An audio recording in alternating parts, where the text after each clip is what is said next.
Everybody, and welcome to the 87th meeting of the Economy Committee. The meeting will be broadcast live when open to the public, and a recording will be made available on the committee's web pages on the Assembly website. Just to remind members that any items in relation to bills will be Hansarded as per protocol, and also to ask members to mute their tablet devices. So we are going to move straight to the Ministerial Briefing, which is item number 4. There are a number of documents in your pack relating to the Ministerial Briefing, and I won't go through them all because there are quite a number of them. I would like to welcome to this morning's meeting Gordon Lyons, MLA, who is the Minister, Paul Grocott, Head of Economic Strategy Group, and Richard Rogers, who is Head of Energy Group. And just to remind members that, as we have agreed in our pre-briefing session, that we will ask individual questions and try to get around as many members as possible. And Minister, I'm not sure if you're planning to make some opening remarks, but if so, could we ask you to keep them as brief as possible? Yes, okay, no problem. Yeah, I do intend to make some opening remarks, Chair, and I do apologise that we need to leave at 11 o'clock due to Ministerial Forum on Trade, but I will keep these remarks brief because I am keen to get straight to your questions. But thank you for the invitation. It's always good to come to the committee. It's nice to be amongst friends. As you've already said, I'm joined this morning by Richard Rogers and Paul Grocott, and I'm very keen to be able to be here today to talk about the Economic Recovery Action Plan, the positive impact made by the High Street scheme, and the launch of the energy strategy. So let me begin with energy. You'll be aware that I launched my energy strategy a few weeks ago. It's an ambitious new strategy designed to ensure Northern Ireland's energy is secure, affordable and clean for future generations. Last week I launched the action plan, setting out the priority actions for 2022, which focuses on energy efficiency, and I was pleased to be joined at the launch by colleagues from NIE Networks, who were there to announce 110 new jobs in the company. There's a sharp focus on energy issues at the moment, locally and geopolitically, and in the first instance I want to help consumers by reducing how much energy they use. This will reduce bills and bring benefits to health and well-being. The first plan also includes actions to address the energy we use for transport and heating. I recognise that these first actions for 22 are as a result of considerable collaborative effort across not only government departments but also involve the utility regulator, InvestNI and Consumer Council colleagues. The challenge is demanding to achieve net zero by 2050, but the 22 targeted actions will help us to deliver on our objectives, and it's my intention that the first progress report will be published at the end of March 2023. But of course I am committed to realising a growth in employment across not only the energy sector but across all sectors, with enhanced skills and real growth both at home and in exports of our skills and engineering. On the skills agenda, one of the new actions added to my department's Economic Recovery Action Plan has enabled our further education colleges to deliver bespoke skills courses in a range of key in-demand occupations. For example, an intense chef bootcamp has resulted in all 8 participants moving into employment. Members will have received a copy of the Economic Recovery Action Plan Q3 Progress Report ahead of today's meeting, and you'll be aware of the significant progress that has been made against actions in what has been an extremely challenging year. The vast majority of the 156 actions contained in my recovery plan have now either commenced or have been delivered, and £199 million of the additional funding allocated has been spent. This additional funding has facilitated a significant increase in assured skills academies delivered this year. There were 21 academies pre-COVID, compared to 38 having been launched this year. And my report highlights a number of the other significant achievements in Q3, including InvestNI's Innovation Grant Scheme, which will support businesses to make improvements or to develop new products, services or processes. Not only will this grant help businesses recover from the economic impact of the pandemic, but it will help build resilience to future economic shocks. So I'm confident that every action taken by my department has helped to ensure that the economy is in a stronger place today than otherwise would be the case.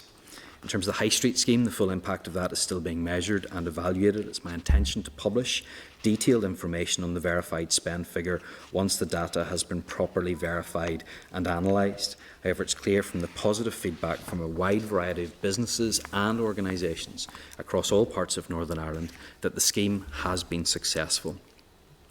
Nearly 1.4 million people received a Spend Local card before the scheme closed, and this represents 99.5% of verified applicants, the vast majority of whom had no issues using their card. It has been a success and has produced a real boost to the local economy. However, I am of course aware that a small proportion of applicants did not receive a Spend Local card, a maximum of around 6,000. I'm also aware that a number of applicants experienced problems activating or using their cards and were prevented from using their full balance. While we worked with the card provider and with individuals and MLAs to resolve these issues, I appreciate that not all issues were able to be resolved prior to scheme closure. I can assure you that my officials used maximum flexibility and worked until the very last second to ensure as many people as possible received a card and were able to go out and support local businesses. I am pleased to advise members that in the coming days I will be bringing forward a remedy payment to those verified applicants who did not receive a Spend Local card before the scheme closed, or those who had difficulty activating their card. My officials have shared detailed proposals with their colleagues in the Department of Finance, and we are currently awaiting the necessary approval. And as soon as I am in a position to do so, I will release further details of the remedy payments. It's also worth highlighting that all of this is in addition to the wide-ranging response measures administered by my department and its ALBs throughout the pandemic. We have remained agile and flexible throughout, and this has allowed my department to respond to the Finance Minister's urgent request for funding and to prioritise support to the most vulnerable in our society. We know that there is no short-term fix, and I have repeatedly stated that economic recovery will require sustained investment. My officials have updated committee members on the impact of the Finance Minister's draft budget on my department and ultimately the Northern Ireland economy. It's regrettable that the Finance Minister, in constructing a draft budget for the first time since 2007, choose not to prioritise the economy. It does not provide for investment in the economy and does not allow my department to stand still, let alone improve the performance of Northern Ireland in key skills and innovation indicators. So let me be clear. The current budget settlement that we have will result in a cut of real terms to the department of £259 million over the course of 3 years. And with inescapable resource pressures of over £300 million, we will be left to find solutions to fund these, and no doubt we will touch on this in the coming weeks. There's been much focused on the perceived impact of loss of EU funding. It's important to address this. Some of my department's pressures relate to key DFE services previously funded from the UK's contribution to Europe. This funding has not gone, but will flow directly to Northern Ireland from the UK Government rather than through the European Union. And the Finance Minister's Department has been responsible for leading on Northern Ireland's negotiations with the UK Government on replacement funding. These negotiations have to date resulted in additional funding for Northern Ireland being managed by Westminster with no alignment to the Executive's priorities, and that needs to change. Economic success has clear links to the health and well-being of our people. Decisions made in respect of the economy now will determine the health consequences, including the mental health consequences for everyone living in Northern Ireland, and this budget settlement does not provide for investment in the economy. So it's critical that the Executive works collectively to build on the recovery efforts thus far so that we can restore and rebuild an economy that delivers for everyone in Northern Ireland. Try to get through that as quick as possible. Chair, I know you'd like to get to questions. And I thank you for that overview and appreciate you keeping it as brief as possible. Minister, just want to pick up on one thing before I move straight into questions in relation to the briefing this morning. reported in the media this morning the Invest NI review. We received that into the committee office late yesterday evening. In fact, members found out about the review initially via the media, which I think is a little bit disrespectful to the committee. It would have been much better if we could have been informed about that in advance, and certainly I haven't had the opportunity to read the terms of reference of that review since I was driving here obviously this morning, I think obviously it's something that members will want to interrogate in more detail, and potentially would like to talk to you about that in the future as well.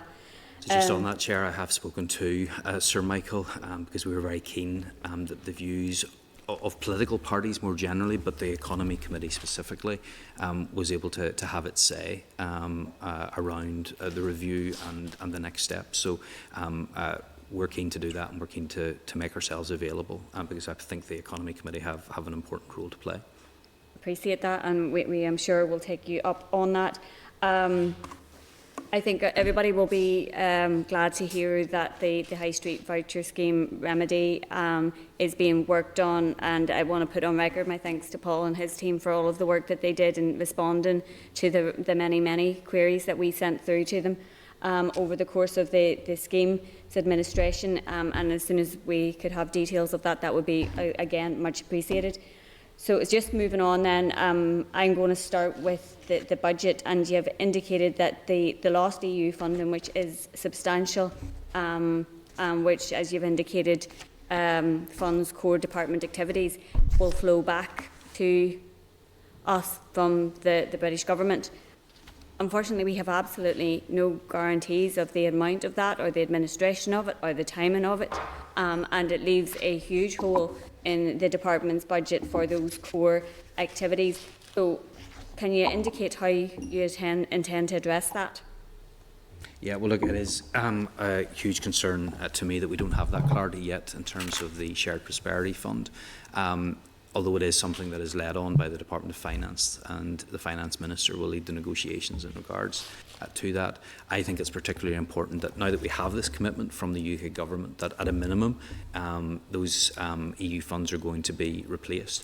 Our job now is to make sure that that's not creating a duplication of services in one area, so that we don't have difficulties in others. In the last 2 days, I have raised this issue with the Secretary of State for Northern Ireland, and I think he recognises that and understands the need to make sure that there is that control over the funds in such a way that it addresses our priorities. So certainly sympathetic. And I also raised this issue yesterday with the Secretary of State for Education whenever we were discussing skills. So from the government so far, I've been pleased with the response that I have got in the last few days as I have raised this. The funding is there. We just need to make sure that it is dealing with those services. Of course, that only is part of the problem. We've been left with a very difficult budget settlement overall. I understand the need to focus on health. I really do. I get that. However, I believe that in the approach that has been taken has been sending that money towards the Department for Health. I think we need to take a more strategic view and recognise that the work that my department does ultimately leads to better health outcomes, leads to better mental health outcomes, because when we have those skills, when we have those jobs, it's ultimately better for the health of our people. That's before you even look at the investment into innovation and research and development that are going to be absolutely critical to bringing the costs of health under control. Yeah, Minister, I don't think anybody would disagree with the need for bigger budgets for all of our departments. We have a curtailed budget. We have not got the best budget settlement, and every party, I think, in the Assembly has expressed the view that they want to prioritise health, and I think that it is really important that we understand that is going to take investment, and it does put other departments' budgets under pressure. I think that in relation to the EU funding in particular, the gravest concern, obviously, that we all have is the fact that we have no control over the Shared Prosperity Fund. We have no control over the administration. We've completely lost the ability to ensure that funds are being directed to where they're needed most, that we had the ability to do through the EU structural funding that was funneled through the executive, and that's as a direct result of Brexit. So it's highly unsatisfactory that we're in a position that we are in, that lack of funding that is designed for core department activities. The issue isn't the lack of funding, because we've had that commitment that the funding will come. The issue, and one that I want to see dealt with, is the fact that we need to make sure that it aligns with our priorities. That's why it's going to take work and negotiation with the government. Now, I do appreciate that that is an issue for the Minister of Finance. However, that's not going to stop me making sure that I get across to my counterparts in Westminster, and in this department we have many counterparts. And I want to make sure that I work not only with them but with other devolved administrations to make sure that we can make a success of this funding that's going to be coming. And they've made a commitment that that's going to be at a bare minimum what was there previously from EU funds. And I want to make sure that we can even increase that and make sure it's funded, make sure it's directed to where it needs to go. And that's the work that I'll be involved in, Chair. I think all of us here are familiar with commitments from the UK government that they don't fulfil, so we will wait and see in respect to that. Matthew? Thank you. Thank you for coming, Minister. I am in pantomime style behind you, but please don't be too alarmed by that. I just want to understand the position clearly. Your officials told us a fortnight ago that the biggest single pressure on the departmental budget was lost EU funding. You just said that funding loss is not an issue. Which of you is right? Well, Chair, the issue is that that funding is going to be replaced. That's the commitment. The point that I was making was the overwhelming sum of money comes as a result of pressures, as a result of the budget settlement. The difficulty is we don't know yet. We haven't got that detail yet from the Shared Prosperity Fund about how that's going to be allocated, but there has been that commitment that it's going to be replaced. Okay, so we have a lost funding to your core funding versus a commitment from Boris Johnson. Those are the two. We have your department saying they have £100 million pressure on their budget, and that's what they told us. That's in the draft budget for 22 to 25, the 3-year budget.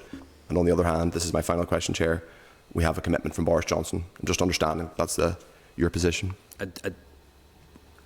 Okay, so the question is yes. That the understanding that is my position? Yes, that is my understanding that is the position, that the government have committed to replacing these funds, and I want to hold them to the commitment and make sure that they follow through on that, because this money was used for essential services, and that is a commitment that they have made to all of the devolved administrations. Okay, thank you. I'm sure everyone will trust Boris Johnson and his commitments, which are famously as good as gold.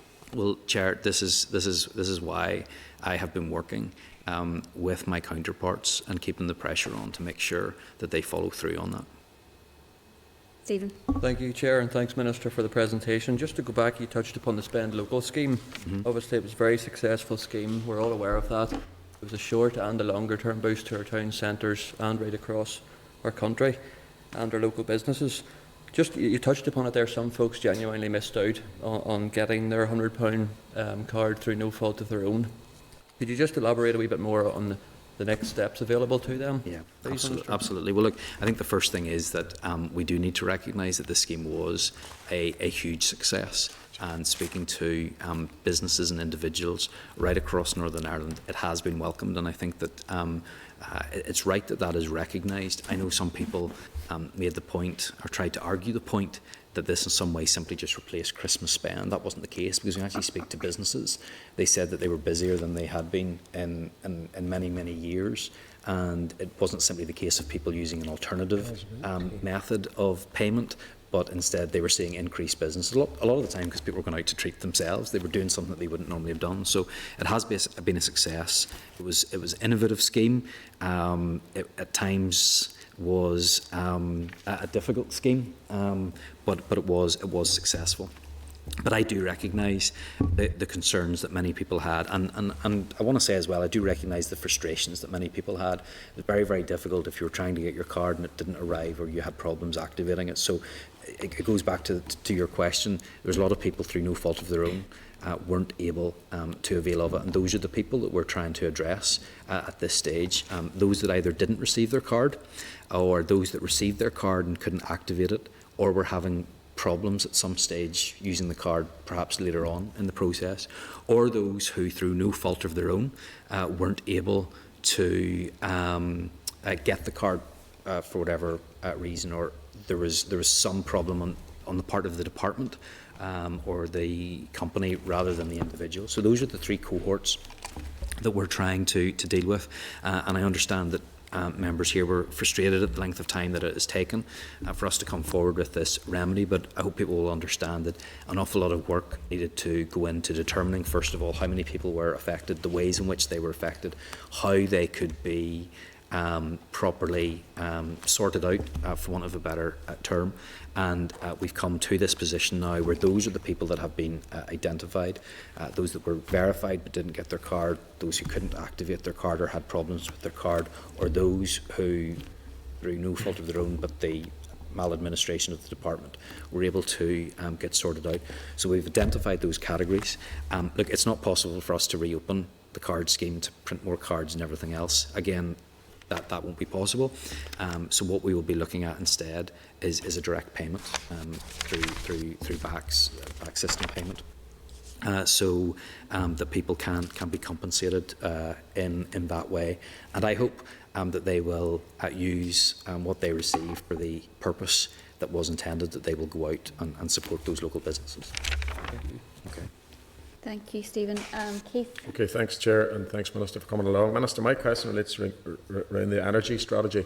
Yep. Obviously, fuel prices is climbing. We're obviously, Northern Ireland is a small place. What happens in the rest of the world has a big impact here.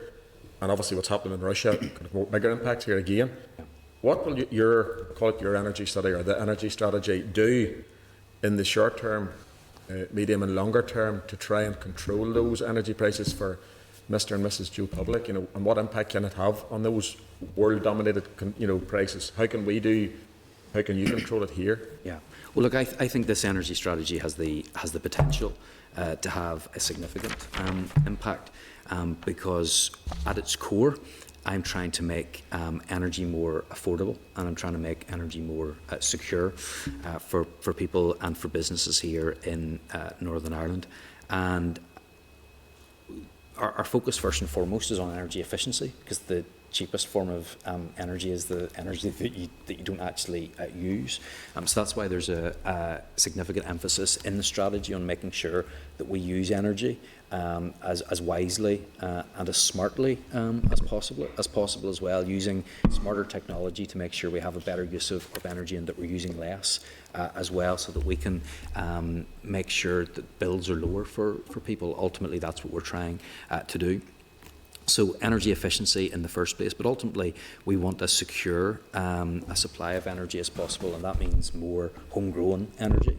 Now, we've had a lot of success in recent years in getting the proportion of energy that we use through renewables up to, I think, 46 to 48% over the last couple of years. A lot of that's down to onshore wind. But I think that there's potential for us in other areas as well. Solar's becoming a lot cheaper, and there's also opportunities with geothermal and others as well. And we have seen the issues that are taking place in the world over the last few months and the build-up in the last few weeks between Russia and Ukraine. I don't want to be dependent on fossil fuels, but I certainly don't want to be dependent on foreign sources of fossil fuels that are susceptible to those volatile prices, which is causing the issue that we're facing right now in terms of prices. So if we can make sure people use less energy because their buildings are more energy efficient, if we can make sure that we're getting more energy here in Northern Ireland that's cheaper for us to generate, then that's what's going to have the impact on people here in Northern Ireland, and that's where the positive benefit will come from. Now, we've released a number of strategies in this department over the last couple of years, but we haven't created strategies just to put them on the shelf. We're determined to make progress, which is why we already have our action plan for 2022, which has been put out there, which shows the immediate steps that we can take to start to move towards where we want to be over the course of the rest of this decade. So we're starting already, so that we can see those impacts in the medium to short to medium term as well as the longer term. Just quick small follow-up. How excited are you about hydrogen? What, sorry? Excited are you about hydrogen? Well, I am actually very excited about hydrogen for a number of reasons, because I think it gives us an opportunity to deliver cheaper energy. I think it gives us an opportunity to deliver a more secure supply of energy. But I'm particularly excited about it because we have advantages here in Northern Ireland over other parts of the UK, and that's not always been the case. That we're ahead of others. We have the infrastructure. We have the modern infrastructure here in Northern Ireland. We're a relatively small geographical area. We have north-south interconnection. We've interconnection with GB. We already have a high degree of renewables. And we also have the expertise and the infrastructure in place. And we've got fantastic universities that are leading on this and areas of excellence already. So we're well positioned to take advantage of this. And that's why it's prominent in the energy strategy. Thank you, Chair. Thank you. Claire? Thank you, Chair, and thank you, Minister. I suppose just want to come back to the High Street voucher scheme, and I do appreciate the remedy payment that you have now announced. Can I ask you, Minister, why there, or had you given thought to potentially universally reopening the scheme, given that the cards themselves have an expiration date at the end of March this year, and I assume that the budget was set aside that everybody who was eligible to receive a card could actually avail of that. And the other comment I would make in and around this scheme, and generally about government schemes, is that the digital first approach I understand. However, it does tend to exclude people who are not necessarily technically minded, and certainly a lot of the people who missed out on this scheme was due to the fact that they maybe got emails into their spam account, maybe they just couldn't get through on the helpline. So I'd maybe ask you to reflect certainly in terms of giving access to those individuals, and it is typically older people that affects, so I do think there is a bit of a concern and an issue there. And when you also confirm that remedy payment will be open for all those people who weren't able to access the scheme even in the earlier stages, because perhaps their verification details went to a spam account. Thank you. Okay, so first of all, and maybe Paul will be able to provide the figures, but the vast majority of people that got their cards spent the vast majority of amount that was actually on the card. So I don't think it would be appropriate to reopen the scheme to everybody again, because I think everybody had the opportunity. If their card was working and they had received their card in time, I think those people had the opportunity to spend it. So I don't think that it would be the right route for us to go down to open that scheme overall again. What my focus is, it's on helping those that had issues that weren't able to avail of the scheme, and that's what I'm trying to sort out. The second issue that she raised was how the online platforms may have prevented some people from applying. That was, of course, never our intention. We wouldn't have been able to do this had we not opened it in the way that we had. Allowing people to do it online, it made it so much simpler. I think 87% of people who applied were straight away verified, and that made it so much easier. If you had to do over 1 million people, if you gave them the option, that would have been a lot more difficult. We did open the telephone line. I further then gave people the opportunity to go via their MP and their MLA as well. I was as flexible as I could, like we really were flexible towards the end of the scheme in particular, to try and make this as accessible as possible. So I fully understand the concerns that some people had, that it might have been more difficult for older people, but we made sure the telephone line was there. We gave them the MP MLA option. We corresponded with them via post rather than email for those who contacted via the telephone line. So I hope that we put everything that we could in place. This was a one-time scheme, although I know some people would like to see it opened again. Of course, we can learn lessons from that, but at that time, I believe that we did everything that we could to make it as accessible as possible. And I think the sheer number of people who applied and received their card by whatever method is testament to the fact that by and large it did work. Sorry, I didn't quite pick up your last question. Not sure. It really just was around, asking you to reflect around the accessibility of these type of schemes. And I'm not necessarily criticising you for having a digital first approach. I'm just getting you to maybe put more mechanisms in place, because I appreciate that you put all those things such as the MLA. But with respect, Minister, we couldn't get through, and we still haven't had considerable number of responses. And I did suggest in written correspondence I could send every one of them to your private office. I don't think your staff would thank me for that. But I'm asking you to reflect on this, or indeed any future scheme, that if this is going to be open in a way that it was, that it's more accessible to people who don't necessarily have those skills, and that the systems that you do put in place as an alternative are more robust than they were. No, absolutely. And although I don't intend to rerun the scheme, I think there are lessons that can be learned, or experience that has been gained from doing this. But overall, I think the numbers show that the vast majority of people, regardless of their application route, did get sorted. And I've done everything that I could to try and remedy it for those that were having problems just before the scheme closed, and over the Christmas period into January. We've spent an awful lot of time and work ensuring that we have put this in place to try and be as fair as we can to everybody, and I hope that's come through. John? Thank you, Minister, for your answers thus far. Can I welcome the fact that Sir Michael Lyons will be contacting the committee about the Invest NI review, because Minister Lyons has not been engaging with the committee about Invest NI, so it's a welcome fact that one of the Lyons clan will be in contact with us. But I want to move on to a point from your meeting with us in September. You had just revealed in September that you had held back £21 million. And I put it to you at that stage that holding back £21 million of an unplanned spend at that time of the year was going to be very, very difficult to spend. And you responded to me. Just let me quote your response, and I quote, "We are looking at other options. We have rolled out some very successful programmes under the Economic Recovery Action Plan, when we can put out a second and third, and in some cases, fourth calls to those.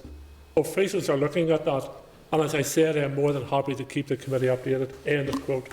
The next update the committee got was that you had handed back the £21 million. You didn't roll out any more programmes for students, for hotels, for the hair and beauty sector, for hospitality, none.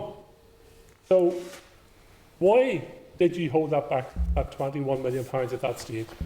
So, first of all, to your first comment, just to make it clear, Sir Michael Lyons is no relation of mine. Secondly, I specifically mentioned to Sir Michael the importance of working with the committee. He was already keen to do that, and of course there's a role for you to be involved in that. Secondly, you asked questions around the money that was set aside for contingency under ERAP. This is the Economic Recovery Action Plan. This was money that was specifically funded. This wasn't particularly for the grant schemes that you've referred to, but for the actions within the Economic Recovery Action Plan that was specifically for those measures. And look, whatever I did, I think I would have been criticised if I hadn't held a contingency and we had far more people applied, or if administration costs had gone up, or if we had additional difficulties, or if these remedy payments needed to be made. You would have been the first to come to me, John, and say, "Why didn't you set aside some money, Minister? Why didn't you see that this could have been a problem and set that aside?" So we did do that, but as soon as we realised that that money was not going to be necessary and that we didn't have that additional increase in the number of people that were applying, I didn't wait until the January monitoring round to send that back to the Department for Finance. In fact, what I did was respond to a call from the Finance Minister, who looked for monies to be returned in order to set up, or for DFC to set up, an energy payment support scheme.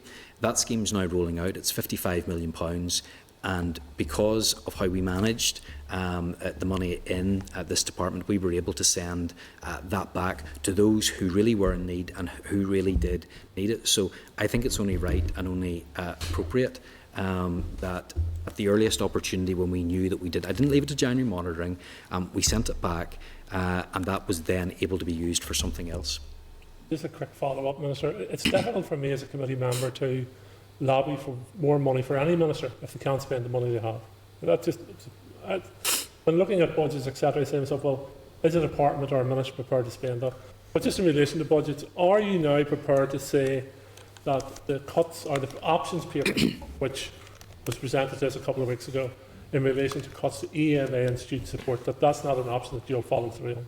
Well, I certainly don't want to follow through on any of those proposals that have come up. I recognise the need to widen participation and to make sure that there's the financial support to do that. I recognise the need to ensure that we have university places for our young people and that people can afford to go to university. I don't want to do any of these things, but I hope that as a committee, I hope that the public out there will lobby the executive and make the executive aware that this is a priority. Lots of other people across lots of other departments are going to be making sure that the public tell the executive what their priorities are. I'm simply setting out where I'm coming from. I don't want any of these things to go through. We very much need to make sure that the services that we want to see continue have the budget and the funding to do that. John Stewart. Thank you, Minister, for your presentation today. Minister, can we just briefly return to the energy strategy? You've described it as ambitious, but there are many who would describe it as not that ambitious. And indeed, there are a number of areas where there are gaps in the policy, or the policy is perhaps not taking us in the right direction to actually tackle the whole issue of both the production and consumption of energy in Northern Ireland. It is clear, and I think it will become clear in the debate next week, that part of it will certainly fall short of the climate change bills which are coming in front of the House. But the strategy is what it is, and your department has launched it. The climate change bills which are coming forward, which ultimately presumably will result in legislation here in Northern Ireland, will take on board many of the aspects of your energy strategy, and your energy strategy will have to feed into that. How satisfied are you that it is actually a fit-for-purpose document and it will actually deliver? There are serious concerns, questions have been asked this morning about commitment to hydrogen, and that is welcome, but although it's a very small part of an overall energy strategy. I don't want to get into great detail of the minutiae between blue and green hydrogen, but those are very important, both economic issues and, more importantly, environmental issues that need to be dealt with. You made reference to fossil fuels and the international situation, but you didn't make it clear that there's a very absolute commitment in Northern Ireland to end the use of fossil fuels. That is not clear from the strategy, and it wasn't clear from the comments which you made this morning. Okay, well, let me start with your first comments. Whenever you said that the strategy lacks ambition, I completely disagree with you. And in fact, the executive disagrees with you. I got unanimous backing for this energy strategy. And indeed, I think if you look at the comments from stakeholders, from interested parties, from those that were involved in a consultation process of almost 2 years, all enthusiastically endorsed it. In fact, the former leader of the Green Party endorsed it as well. So I think it is very broad. And I think it does do what we want to do. So I think it is ambitious. I think it sets out to do what we want it to do, which is ultimately to make energy more affordable and to have a more secure and cleaner supply of energy here in Northern Ireland. In relation to fossil fuels, we have to be realistic at the same time, and I'm not going to put out a strategy. And it's the same reason why I'll not be voting for Claire Bailey's climate change bill, is that I'm not going to vote for something that's unrealistic. I'm not going to vote for something that ultimately could prove difficult for Northern Ireland to implement. I think we have to accept that there will, of course, be a level of fossil fuels that will be required into the rest of this decade. And as much as I want to see more renewable energy here in Northern Ireland, the truth is we will be dependent on fossil fuels, on gas in particular, for some time to come. And that doesn't mean that we're not being ambitious. I think it means that we're being realistic, but it doesn't take away from what we've set out to achieve within this strategy, which is to make energy more secure, more affordable and cleaner. think, Minister, there's an acceptance that we're very likely to have to rely on fossil fuels going forward, but that should be tapering down over a period of time, and we can argue about the dates that will actually happen. Which is why we have a target of 70% significant increase. But I think the failure in your one of the failures in the policy and in the strategy is not an ambiguous statement that makes it clear that there is no termination of the exploration for fossil fuels in Northern Ireland. That is causing a great deal of concern amongst many here in Northern Ireland, and what we would like to hear from you is a clear commitment that there will be no further exploration or exploitation of fossil fuels in Northern Ireland. So the member will be aware that this is an executive decision. I've received the Hatch report. I've spent a lot of time reading through the Hatch report. I have considered the options, finalising a document to go out to consultation, because I believe it's really important that people get to have their say on this, and that they can understand the consequences of these as well. But I will have to take that to the executive. I don't want to preempt what the executive says, but I will say this: I don't think I'm going to have difficulty getting executive support for my proposals. Okay. Just very, very briefly, Chair, going back to the whole issue about grants and payments that have been made to people to get them through the COVID period. There are a number of areas which have been described as forgotten or left to one side. There were other aspects of business across Northern Ireland which your department didn't deal with, and other departments, notably the FMDFM, had to take up in relation to travel agents. What residual action are you now going to take to look back at those areas that were left out, and what action are you going to take to stimulate the economy going forward for those who are now at a disadvantage compared to those who did receive payments over a period of time? Well, look, I wasn't here during the time when most of these grant schemes were put in place, but I do think it is important that we recognise the incredible work that went on within the department. This has nothing to do with me. I wasn't the minister at the time, but there was an incredible amount of work that was done to put out scores of grants that tried to cover as many people as possible, and that delivered, I think, £500 million worth of support.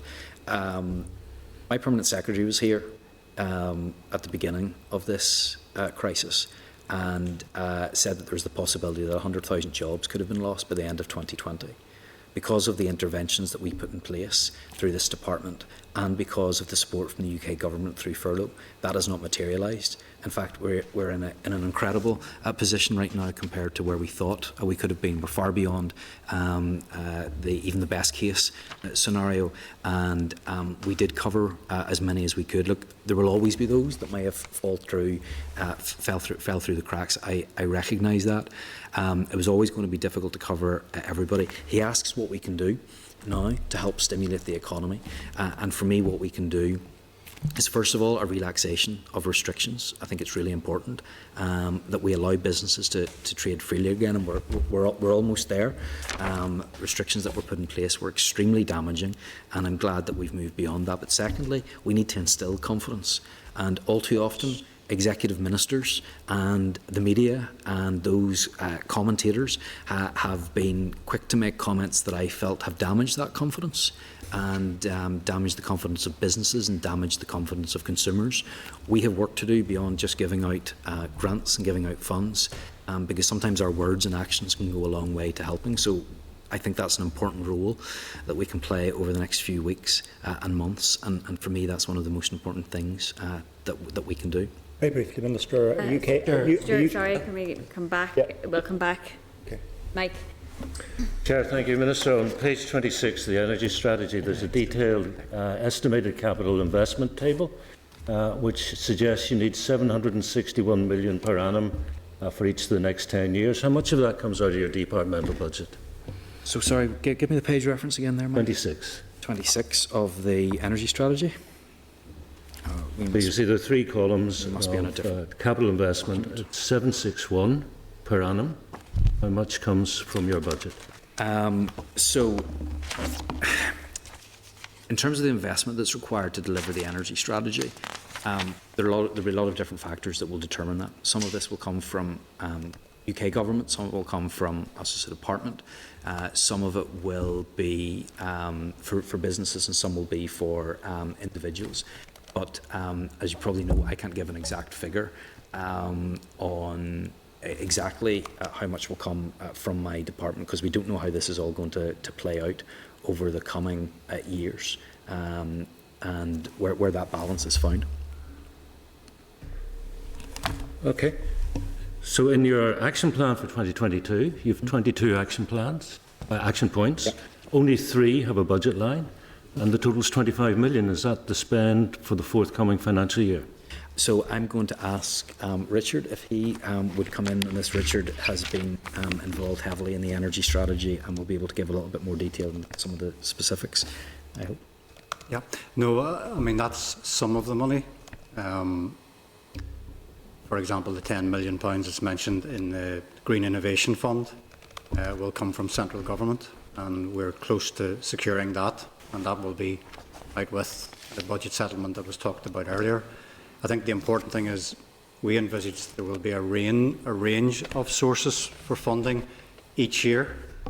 Another example was announced at the announcement of the action plan last Thursday, when NIE announced 110 new jobs, funded by bringing forward 60 million. I don't mean to be rude, Richard, but we are short for time. I mean, I get what the Minister said, because I've read that there are various, private sector, other government departments. There'll be a cocktail of funds. Yes. But I'm just disturbed that the department has no idea of what its commitment is going to be. And when I read the action plan, I say, produce a plan, establish a steering group, issue a call for evidence. This isn't retrofitting, this isn't, real actions. This is preparing to take action. Would you accept that? Well, to be fair, we are in the first stage of this. A lot of this is planning and is preparing. This is a long-term strategy, and we're not going to dive straight in and be able to do all of the actions in year one. Of course, there's a level of planning. There will be a number of preparations that will need to be made. There will need to be consultation that takes place. So I think it's only right and proper that is the way it's done. That's the way it's carried out. Finally and briefly, how can the first 5-year strategic review take place after 4 years? Page 11. Page 11 of the strategy? Yeah. Well, I think that it was, let me see exactly what you're referring to. Well, it was launched 2021. Yeah. And you've got 2025 5-year strategic review. That's 4 years. 1, 2, 3, 4, 5 was 5 years. But then the second 5-year review is in 2030, so that's 6 years. Yeah. It's good practice that strategies are reviewed every 5 years, not split hairs over the exact timing. It's a good signal that this will be formally reviewed, unlike the last strategic energy framework. Which I'm just pointing out an inconsistency between the first and the second 5-year review. All right. Okay. Okay. Thank you. We move on to Peter, please. Thank you, Chair. Thank you, Minister, for the presentation today. If you'd asked, I suppose many of us, as you highlighted, I think, touched on earlier on, in fact, you spoke to most people maybe a year ago. I think a lot of us feared the Northern Ireland economy would be in a far worse situation than it is actually today. And that indeed that's because of, I think, the result of both local interventions. We've already mentioned in terms of high street vouchers, in terms of the grants that have been there. Also, I suppose, through national interventions, being the advantage of being part of the UK, particularly through the furlough scheme. However, there's a fragility that is there in terms of the economy, which probably was pre-existing to COVID, which in terms of the response will not simply be what will happen in a particular monitoring round. So I want to ask you, in terms of the longer term approach then to economic recovery, how that is affected by the potential draft budget, and I suppose particularly the opportunities to sell Northern Ireland internationally, to draw in international investment, and whether there will be any level of restriction on that because of the draft budget if it goes through in its current form. Yeah, absolutely. I think the draft budget settlement gives us two major causes of concern. The first will be the impact on skills and university places, for example, and then all of the other issues around support for those in further and higher education. But also the impact on Invest NI will be significant. And look, we're in a very competitive world right now, especially post-COVID. Everybody is looking towards economic recovery. Everybody's looking towards increasing growth. And I don't want Northern Ireland to be left behind. I want us to be competitive, and for us to be competitive, to attract that investment, to have the best skills for our young people that drives that investment. It's really important that we properly fund that. That's where my concerns are right now. We've released the 10X strategy. We're doing the review of Invest NI to make sure that those two things link up. When that report is completed, if I have recommendations to implement, I want to make sure that we have the funding to do that, and that's where my concern is right now. These are significant sums of money. And again, I go back to the point that I made. Yes, we do want to prioritise health. However, we need to recognise that dealing with health is not only dealt with at the last minute when people present themselves for treatment. It's about making sure that people are in better jobs, that they have skills to take advantage of opportunities that come that way. That all leads to better mental health and physical health outcomes. And I'm worried about what this will mean. We've had incredible success over the last 15 years in Northern Ireland. I think you only need to look at the last full assembly mandate, 2011 to 2016. This executive, or that executive, set a jobs target of 25,000 jobs to be created in Northern Ireland. The executive created 40,000 jobs. If you look at how tourism spend increased, it's incredible. Almost at £1 billion. If you look at the number of out-of-state visitors that are coming into Northern Ireland, incredible. So we need to make sure that we have the funding to support not only inward investment but tourism as well. We've come so far. You only have to look at the Belfast skyline in particular to see the changes that have taken place. So it is critically important that Invest NI and skills of young people as well are invested in. Okay. Thanks. I want to go back to the supports to businesses impacted by the most latest round of restrictions. And Stuart has referred to the scheme brought forward by Department of Finance going to hospitality businesses, but that there are other sectors that are also under pressure.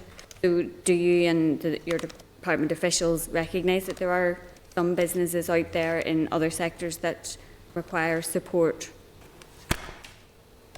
Oh, it's absolutely the case that it's been very, very difficult for many right across Northern Ireland. These latest restrictions were very, very difficult for them. Of course, the restrictions have now been lifted, and I welcome that. I think the COVID certification scheme in particular, as I've heard from hotels and hospitality, added about 10% to the cost of doing their business while that was in place. So it's absolutely right that we don't keep these restrictions in place any longer than they need to be. We will make a decision as an executive as to which businesses we support. That needs to be evidence-based. We need to have sectors getting in contact with us, providing us with evidence. That goes to the Executive COVID Task Force to do their work, and then comes to the executive as a whole. But in particular, now that restrictions have been lifted, I believe the most important thing that we can do is easing restrictions even further, but building that confidence in. And I think there is a role there for the executive to play to build that confidence and to make sure that people feel able to go out again and support those businesses in the way they did in the past. So for the travel sector in particular, that is one we have certainly received significant correspondence and evidence. Is that one that you're advocating support for? Yeah, sorry, the travel agents sector, yeah, absolutely. And that is an issue that has been raised with me as well. I have, and my department has requested from the Executive Office details of their scheme from last time and the impact that it had, the effectiveness of it as well.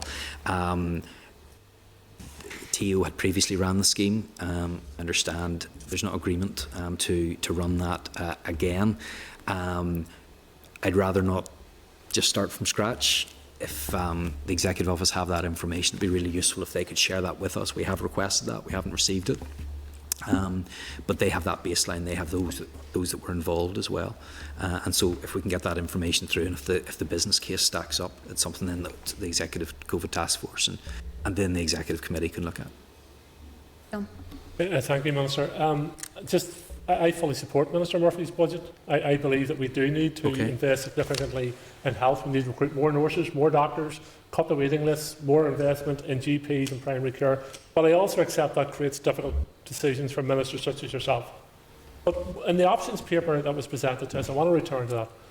Students are asking the question, why were they so disproportionately targeted in those options paper for cuts? Is it a case, and it's a term used in the system, of shroud waving, where you come in and you say, oh look, this is the worst case scenario, I'm going to do this if I don't get more money? Surely there's other decisions or options available to you as Minister. Well, no, that's the difficulty, because I think it's 76% of my budget is tied up and really can't be touched. So it's for further higher education in terms of wages or wages elsewhere, which leaves a very narrow area for these reductions to be made. So, for example, the vast bulk of what's left outside further and higher education, the wages and the core costs for us are things like Invest NI and EMA and all of those support schemes. And I don't want to see any of those touched whatsoever. If you don't mind me saying, there's a bit of a contradiction in what you're saying, because on one hand you're saying you support Minister Murphy's draft budget, but at the same time you're having concerns about the impact that will have. I know you're hoping... I'm having concerns about your decisions. You're hoping... Well, first of all, I haven't made any decisions, and these were officials that were saying to you, these are the options, this is what's on the table, John, and there are going to have to be reductions that are made somewhere if this budget settlement stays there. There's no great big pot of money that I'm hiding that we can do away with that will make this easier. I'd be more than happy to take suggestions, and because we are legitimately here to help each other. And if you have suggestions, but where else we can make those reductions, I'm all ears. But my officials were not instructed, or in no way off their own bat decided that we're just going to give options here that are particularly unpalatable. That's what we're down to at this level. We're going to have significant issues for Invest NI and the promotion of trade and Northern Ireland as a place to do business, or we're going to have to look at some of those other measures, or a combination of both. So it is a real difficulty. This is not being fabricated or exaggerated in any way. These are significant cuts that are going to have a real impact, and we're in a consultation phase right now. With this budget, we can look again. We're not tied into anything, and I would encourage others just to realise that if we take one course of action, there are consequences. Very quickly, Matthew. Thank you, Chair. One very quick question, Minister. Thank you. I know you have to go. Could you provide a couple of examples of benefits to the Northern Ireland economy of Brexit? Say, being economy minister and a Brexit supporter, there'll be a couple. Are we just out of? We've been talking Brexit. I'm just wondering if there's a couple of particular benefits you've seen since you've been in office. Well, of course, the difficulty that we have in Northern Ireland is the protocol, and it's the protocol that's actually been harming businesses and investment. But certainly, I think that we will receive those benefits from. I hope, and this is what I'm going to talk about right now. Actually, is the benefits of the free trade agreements that we could have with other countries, and again, more control. And I hope that we will have more control over some of those funding arrangements that we've been talking about earlier on. That's what I'm in negotiations for. We've been promised additional funds, and I want to make sure that those are delivered. Look, I know the member would like to debate Brexit all day long. I know we've very different views on this. I'm more than happy to do that, and happy to do that at another time. Okay. I would just briefly say the trade deal, the New Zealand trade deal that your colleague, the Agriculture Minister, is against, and that the UK government in its modelling says will be negative for the UK economy, Well- for Northern Ireland GDP? Well, I think there are parts of that deal which will certainly be beneficial to us at this time, as long as the issues with the protocol can be dealt with. But I hope that there will be new state aid opportunities for us, as well as those opportunities that come from the treaty. But if we want to have a longer debate about this another time, I'm more than up for that. I suppose there's some contradiction in what you assert about the damage that the protocol is doing, and the fact that the economy was performing so well that you were able to hand back some money for economic recovery. Sorry, what's the question, Chair? It says there's some contradiction in asserting that the protocol is damaging our economy, and yet you're able to hand back money that was allocated for economic recovery because the economy is performing better. But you would be suggesting that it was the protocol that actually then helped our economic recovery. That's not the position at all. That was what was set out by the ONS statistics not that long ago, that our economy was least damaged Yes, but it did not compared to the rest of the regions across. It did not attribute that to the protocol. In fact, if you look at what actually protected us from the worst effects of the pandemic, it was first of all the fact that we still have a relatively large public sector in Northern Ireland, which was unaffected by the pandemic. And secondly, I believe the level of support that we were able to give here in Northern Ireland as well. Look, I know that because Matthew chirped in with some Brexit point, you felt the need to do that as well. I understand that's entirely your prerogative, but I would be more than happy to have a full discussion with this committee about the impacts of the protocol, because I know that it's a bit of fun for some people, but it really is a significant issue.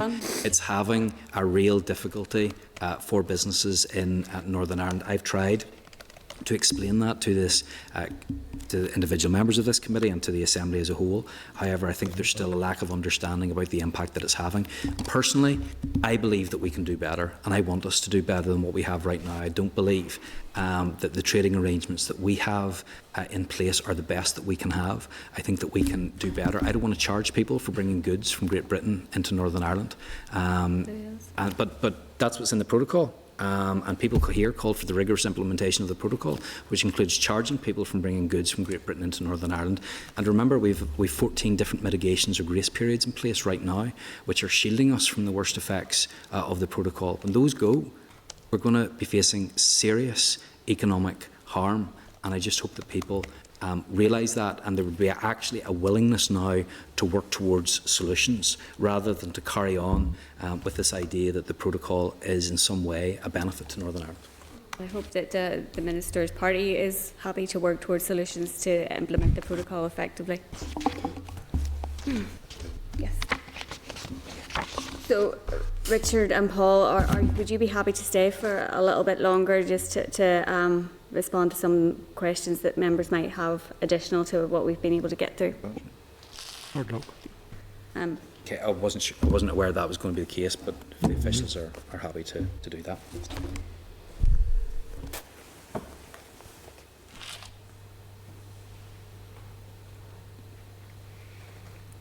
Members might have some additional questions, particularly, I suppose, in relation to the energy strategy. Obviously, has been published since Christmas. Stuart, you picked up on a few of the points already. Richard, is there anything perhaps you maybe want to set out in particular highlights? Obviously, the action plan was published at the end of last week, and that, I suppose, sets out the next 12 months. And a number of actions there. Obviously, some have funding allocated to them, some are reviews, and I think some of those reviews are quite important. I think the Minister covered the high-level summary well earlier. I mean, I don't want to repeat what he said, but I probably would add that it's been really important to us as officials when we've been doing this work for the past 2 or 3 years, that it wasn't just the Department for the Economy or even the Energy Group's strategy. It is a fundamental element of the delivery of 10X. You know, there's one important measure in there, and hopefully we can really outperform it, and that is to double the size of the low carbon and zero carbon economy by 2030. That means adding £1 billion a year to it and I hope we can do better than that, because I do think the opportunities are absolutely significant. What we didn't want, having engaged so much of society over the past couple of years, and there being such an interest, I mean, we've actually, just on the side as well, we're running a competition at the moment for new officials to come in, that's been open to external people as well as people internal to the service. And we've had more than 300 applications for the jobs, which shows you the real interest that there is in society out there in this area of work. So having set a pathway to 2050, and that is to actually completely remove fossil fuels from the mix, having set that pathway, which is in line with the legislation that exists, net zero by 2050. And there's no dispute about the energy part of this, irrespective of what climate change bill comes through. The energy element of it is to fully remove fossil fuels. It's net zero by 2050. So the important thing was that we didn't just set the strategy on the shelf, but we demonstrated to the public out there and to our stakeholders and to consumers that we were actually going to move on and do things this year. And that's so important, because I know we were splitting hairs earlier in the comment about the 4 or 5 years to the review. It is only 28 years till the clock turns 2050. And this is an important year, and this year will be very quickly going by. Maybe it's my age, but the older I get, the quicker time seems to go. So it was serendipity in many ways that we ended up with 22 actions, which provide a short-term focus for officials and our stakeholders. It's not a comprehensive work plan. There's much more going on in the background. Some of the actions are part of 3 or 4 year developments, but the interest out there, the potential investment, the potential inward investment, the potential to grow our economy through exports and low and zero carbon technologies is really exciting. It is the biggest opportunity that really this region has had since the Industrial Revolution, and it plays back to the DNA of what we're really good at here. So I think we're really excited to have landed it, and we're even more excited about getting the work done. Now is not the time to think more, the time is to get things done, and that's what we hope the action plan lays out. No, thanks for that as a useful opener for us. And I suppose just in relation to, and it's laid out in the energy strategy, there will be a review to look at the legislation that might be required. And then in the action plan, it points to call for evidence and protection for consumers during decarbonisation. I guess one of the things that we assume needs to be done in terms of legislation is given additional powers to the utility regulator and potentially the Consumer Council as well. What's the time frame for the work in relation to the legislative reviews? Is it all being done together, or are there bits of that can be expedited? Well, we're currently working through what needs to be done, and then we'll be able to conclude about what can be done first and what can be done concurrently. Members will know that producing fundamental change to legislation, which is what is needed here, takes time. It is at least a 2 or 3 year process. That doesn't mean we won't take action. And the example of the Utility Regulator Board approving the bringing forward of expenditure from the next networks price control in electricity to the current time frame is an example of how the utility regulator is still able to act to support the development of renewable electricity onto the grid. So there are things we will continue to do. Just to be clear, the legislation on energy in this country started with the electricity order in the 1990s, followed by the gas order in the 1990s, and then the energy order followed that in the early part of this century. There is a gaping chasm in that legislation. It's not just about renewables. The gaping chasm is that heat and oil consumers have never been part of the legislation and not protected, and that's the type of thing we must address going forward. Going forward, the vision is that every single property will have a heat pump, and that heat pump will provide at least the base load for heating in every property across the country, whether it's rural or whether it's in the urban landscape. And that's why hydrogen, the decarbonised gas, is fundamentally important. It's fundamentally important in what we've learned over the past 6 months in particular is a real illustration of we need to be able to keep the lights on when the wind doesn't blow. I talked about that before at this committee. And actually, in an Assembly question that's just been answered this week, we've laid out the monthly production of wind across the 12 months in 2021, which NIE publish. And you can see that, for example, in February, wind was quite, or in January, wind was quite low. And again, this month, wind has been quite low. And we need to be able to have the backup, the security of supply, to be able to keep the lights on whenever the wind doesn't blow. So it's a complex picture. We've published the energy system modelling. That will continue to be refined. And it's a really exciting time because it's about creating real jobs and opportunity and new skills and new development. And we're already starting to see that happening.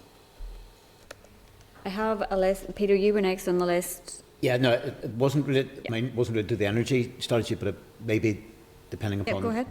Yeah, no, I was going to ask just to follow up in terms of the issue on the skills side of things. That obviously the importance of skills will be critical to our economic future because I suppose we're now in a world globally where particularly investment and capital is a lot more fluid than it would have been 10, 20, 30 years ago. So to some extent, the ability of our workforce will in many ways be the decisive factor and has at times led to particular investments coming into Northern Ireland, but obviously we want to make sure that isn't a barrier in the future. So I just wonder if there's any level of update in terms of where we are on the broad 14 to 19 strategy and arising out of that, if there are, without getting too much into the detail of the argument about whether the budget has been placed in the right bit, but will the budgetary constraints act as a level of constraint to any potential implementation of that?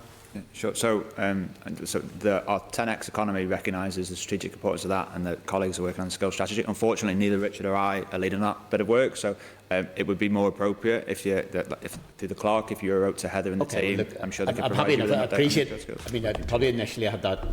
I'd thought maybe something to press the minister on, but obviously then I appreciate being in an unfair position to put the officials in. So if we can get some feedback directly through that, I'd be happy to take that. Okay, thanks. Stuart, you're... Thank you, Chair. I want to come back to the energy strategy number one. I just want to ask Paul a question in relation to the remedy payments scheme that's now going to be brought forward. Paul, in a lot of the cases which as individual MLAs we raised with the department over cards that went astray, weren't received, had been applied for, people who got their emails and things like that, and the odd number where PIN numbers weren't working and things like that. There were a number of people who we went to you with, you didn't know about. We, as MLAs and public representatives, we were identifying people to you. You were then acknowledging that they existed and that they had made applications. So how sure can we be that when this is now a closed system and you will be looking after direct payments to people, that you actually know that you've captured everybody that should have got a payment but hasn't received a payment? So now the scheme is closed, we have the management information, so we can, the database is useful, and so for example, we can see where a last transaction failed, and we have those at that level of individual detail, we can target them. But you're right, I think as we go into the remedy scheme, and the Minister mentioned, I think I was going to write to them, we will be looking to MLAs for your support in delivering the remedy scheme.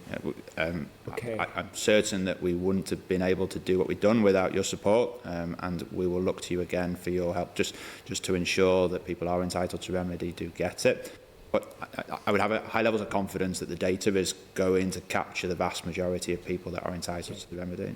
Well, Chair, that's very useful, and it was a good two-way street when it was open, and we would certainly like to see that opened again. I think there are a number of people that we will be able to come back and identify to you with ultimately.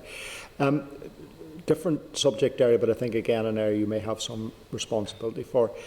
I'm sure you will have noticed last week a government minister in the UK resigned because he considered that his department was not sufficiently robustly following through on fraud on various COVID payments. I think a lot of them were actually loans rather than payments. But nevertheless, sadly, there will be an element of fraud or payments that were overpaid or should not have been properly made to individual businesses during the schemes. And that's not a criticism of the department. It's just the reality of the amount of money which you were having to work with and the speed. But now that the dust is settling, What action is the department going to be taking to analyse and assess the extent of fraud, and how will you intend to recoup it? Yeah, sure. So fraud and error work is concentrated on those earlier schemes because there was, I guess, the risk was greater in that opening period where the intensity of work was extreme. And so my understanding, I don't have that complete detail, but we're happy to come back and confirm it. But that work is due to complete in March on the fraud and error work. From what I've seen, the incidence of fraud and error is much lower than perhaps estimated at the start. There's then a question for the department on the subsequent schemes that were delivered about the level of scrutiny that we apply to them, given the lessons learned from the first schemes. Although our delivery partners that are responsible for delivering them schemes have done their internal assessment, and again, I don't have the detail, but we'd be happy to report it. The incidence of fraud and error is not something that they've highlighted as a significant concern. Well, that all, I think, towards the end of March, that gives us an opportunity to assess the incident of fraud and error in the opening schemes. How does that inform next steps for the subsequent sort of 10 or so schemes, which included things like the COVID recovery business support scheme and the hospitality scheme? And is there a guesstimate of what the sort of scale of the fraud might be? I wouldn't like to. So it's a low number, but we do have that sort of estimate, and it'd be better if we came back to you in writing rather than me just trying to guess. Okay. Andrew, if that's okay. Can I ask Mr Rogers a question? Go ahead. Thank you. Mr Rogers, in respect of the £10 million funding for the Green Innovation Challenge Fund, can you tell us how you would propose to split that £10 million between low carbon alternatives and renewables? It's not easy to split it that way. Well, you don't have to do it. It won't have to be split. The way these funds work are that we will invite bids that clearly demonstrate innovation in net zero carbon space. To get to completely net zero, to get to completely fossil fuel free, there will need to be, like the Minister expressed earlier, there will need to be improvements along the way that include reducing the amount of energy that's actually consumed, i.e. reducing the amount of fossil fuels that are consumed. So, you know, we look at all bids that come in, and I don't think our ambition won't be limited just by at the 10 million figure. I mean, again, it's a target, and we want to beat that as long as the money is available.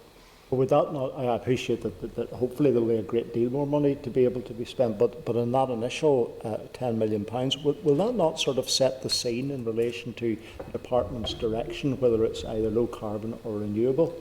No, just to be clear, the department's direction of travel is renewable energy. You know, the use of fossil fuels. We have to, as the Minister said, we have to recognise that all of our transport, bar some electric vehicles, bar the first 3 hydrogen fuel cell buses that are on the road with TransLink, all of our vehicles are either in petrol or diesel, and also that all of our heating, bar the odd bit of biomass, is fossil fuel. It's kerosene or it's natural gas. The one significant advance we've made is getting into the 40% of renewable electricity, and that target is 70%. And what we're trying to do is, as we grow the capacity in renewable electricity, it also creates the opportunity to grow the capacity on green hydrogen. And I think that the Minister made clearly that is a particular focus for us because it provides technology opportunities for export, significant FDI opportunities that lead to real new jobs in the local economy here. So when are we likely to see the end of sales for oil boilers in Northern Ireland? Well, that's a question I couldn't answer this morning. Okay, thank you. Thanks, Stuart. John? John? Yeah. Thank you. Can I just ask a question on the Renewable Action Plan? Under Action 12, it refers to consultant renewable electricity support scheme in 2022 for delivery in 2023 and goes on outline that. Can I just ask, will that include small-scale green energy? I hope so. Personally, I hope so. The important thing is that we direct valuable resource and scarce resource to the right places. So, for example, we don't want to be subsidising things that don't need subsidy, and that's what a support scheme does.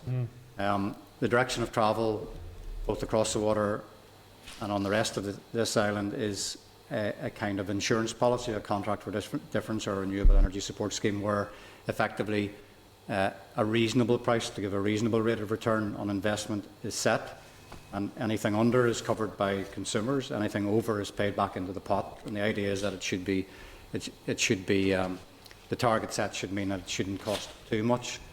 I think over the years what has been demonstrated is the cost of renewables is reducing, and we're having some really interesting conversations with offshore producers of wind around the kind of support that might or might not be needed. So it's a very dynamic area. So just to clarify, when you say you hope so, do you mean you hope there will be a question or reference in the consultation to small-scale green energy, or do you hope at the outworkings of the policy there will be support? Well, the point you make is that there needs to be a range of solutions from the large target that we've made clear on from 2030. We want to see up to 1 gigawatt of offshore wind, right down to people in their homes being able to avail of participating in the renewable electricity or renewable energy revolution. I mean, you'll be aware that since 2016 there hasn't been any support for renewable electricity or renewable heat here. And what happened in the domestic solar sector in 2016 was there was an exit of a lot of the volume providers. But actually over the past year, the domestic solar sector is in quite rude health.